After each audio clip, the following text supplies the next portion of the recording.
मित्रों नमस्कार। कैसे हैं आप? मतलब सच में कैसे हैं? शरीर ठीक है? मन शांत है? नींद सही है? ऊर्जा बराबर बनी हुई है? या फिर वही पुराना हाल? नींद कम, थकावट ज्यादा, एसिडिटी, पेट खराब, high BP, thyroid, skin problem या डायबिटीज? अगर आपको लग रहा है कि ये सब तो अब आम बात है, तो रुकिए जनाब, रुकिए। सोचिए, क्या वाकई आप स्वस्थ हैं? आजकल बीमारियां सिर्फ बाहर से नहीं होती दोस्तों, भीतर भी पल रही है। ब्लड प्रेशर, मोटापा, जोड़ों का दर्द, थायराइड और न जाने क्या क्या। लेकिन एक सवाल, क्या बीमार ना होना ही स्वास्थ्य है? आइए जरा आयुर्वेद की ओर मुड़ते हैं, जो कहता है समदोषा समग्निश्च समधातु मलः क्रिया प्रसन्नात्मेन्द्रिय मनः स्वस्थ इति अभिधीयते। यानी जब आपका वात पित्त कफ ये तीनों दोष संतुलित हो, सातों धातु रक्त मांस मेद अस्थि मज्जा शुक्र संतुलन में हो, मल मूत्र ठीक से निकलता हो और मन आत्मा इंद्रियां प्रसन्न हो, तभी आप स्वस्थ कहलाते हो। WHO भी तो कह रहा है, health is not merely absence of disease, it is complete physical mental and social wellbeing. मित्रों, जैसे आप अपनी गाड़ी की सर्विसिंग कराते हैं, चाहे वो ठीक से चल रही हो या नहीं, कंप्यूटर को रीस्टार्ट करते हैं, वैसे ही तो 24/7/365 बिना रुके ये हमारी गाड़ी भी तो चल रही है। ये मशीन ही तो है हमारा शरीर। भाई, इसकी सर्विसिंग कब करवाई आपने? नहीं कराई ना। शायद यही वजह है कि या तो कोई बीमारी आपका पीछा नहीं छोड़ रही, या मन की बेचैनी हमेशा बनी रहती है। तो समाधान क्या है? समाधान है पंचकर्म।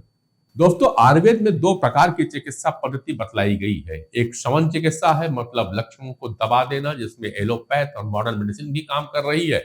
और दूसरी प्रक्रिया आती है शोधन चिकित्सा, यानी जड़ से शुद्धिकरण करना, और यही पंचकर्म है। अर्थात शरीर का डिटॉक्स करना, यानी सर्विसिंग और रीसेट बटन दबाना। पंचकर्म जैसा नाम से ही पता है, 5 प्रमुख विधियां होती हैं इसमें। पहली विधि होती है वमन, का वर्णन मिलता है। यह उल्टी द्वारा कफ दोष की सफाई की जाती है। जो बीमार ना हो उनके लिए भी वसंत का मौसम जो होता है, अंग्रेजी महीनों के हिसाब से मार्च और अप्रैल का महीना उपयुक्त माना जाता है, खासकर उन लोगों के लिए जिनको बार बार जुकाम होता हो, मोटापे से परेशान हो, शरीर में सूजन बना हो या अक्सर खांसी आती हो। दूसरा पंचकर्म में जो आता है वो है विरोचन, जिसमें गुदा मार्ग से पित्त दोष को बाहर किया जाता है। तो दोषों में दूसरा दोष। शरद ऋतु इसके लिए उत्तम ऋतु मानी जाती है। उन लोगों के लिए जिन्हें कोई बीमारी नहीं होती है, जिन्हें कोई रोग नहीं होता है, उन्हें भी इस ऋतु में अपने पित्त को बाहर करा लेना चाहिए। अंग्रेजी महीने के हिसाब से ये सितंबर अक्टूबर का माह होता है। उन लोगों के लिए खास उपयोगी है जिन्हें स्किन की प्रॉब्लम हो, एसिडिटी हो, हेयर फॉल की समस्या आती हो। तीसरी पंचकर्म की ओर अगर चलते हैं तो वह है बस्ती, यानी इनिमा द्वारा वात दोषों को साफ किया जाता है। सामान्य व्यक्ति जिन्हें कोई बीमारी नहीं होती, उनके लिए भी वर्षा ऋतु, जो कि जुलाई और अगस्त का महीना अंग्रेजी में माना जाता है, यह उपयुक्त माह कहे गए हैं। ऐसे लोग जिन्हें की गैस की परेशानी हो, जोड़ों का दर्द बना हो, कब्ज या गठिया बात की शिकायत रहती है, उनके लिए यह पंचकर्म की विधि लाभदायक होती है। चौथा है नस्यम, नाक से औषधि दी जाती है। इसे कभी भी लिया जा सकता है और यह उन लोगों के लिए विशेष तौर पर रिकमेंड की जाती है जिन्हें माइग्रेन की शिकायत हो, तनाव स्ट्रेस रहता हो, साइनस हो, और हाँ, जिन लोगों को गुस्सा ज्यादा आता हो उनके लिए बहुत कारगर है। पांचवा होता है रक्त मोशन। रक्त मोशन जो है वह अशुद्ध रक्त को निकालता है। शरद ऋतु यानी कि अक्टूबर का माह इसके लिए अच्छा माना जाता है। स्किन से जुड़ी हुई कई प्रॉब्लम है, जैसे कि एक्जिमा है, या वे लोग जिन्हें की हाई ब्लड प्रेशर या माइग्रेन की शिकायत रहती हो, उन्हें इसकी आवश्यकता पड़ती है। अब सवाल है, क्या पंचकर्म सिर्फ बीमारों के लिए है?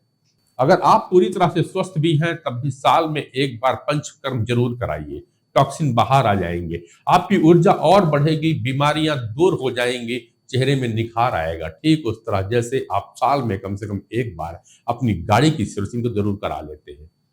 अब सवाल फिर पूछेंगे आप, कैसे जानें कि हमारे तीनों दोष बैलेंस में है या नहीं? तो मित्रों, पहले नाड़ी वैद हुआ करते थे, अब आज डिजिटल की दुनिया है। क्वांटम HRV बेस्ड नाड़ी एनालिसिस होने लगा है। रायपुर के पॉजिटिव हेल्थ जोन में डॉक्टर अनिल गुप्ता इस तकनीक से त्रिदोष, सप्त धातु और पंच महाभूतों की स्थिति बतलाते हैं। बिल्कुल प्रिंट आउट आपके हाथ में चला आता है। इस वीडियो के लिंक में उसके बारे में पूरा डिस्क्रिप्शन में दे रहा हूं, तो अब फैसला आपका।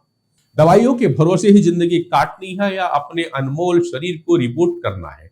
पंचकर्म कराइए, एक बार नहीं, हर साल।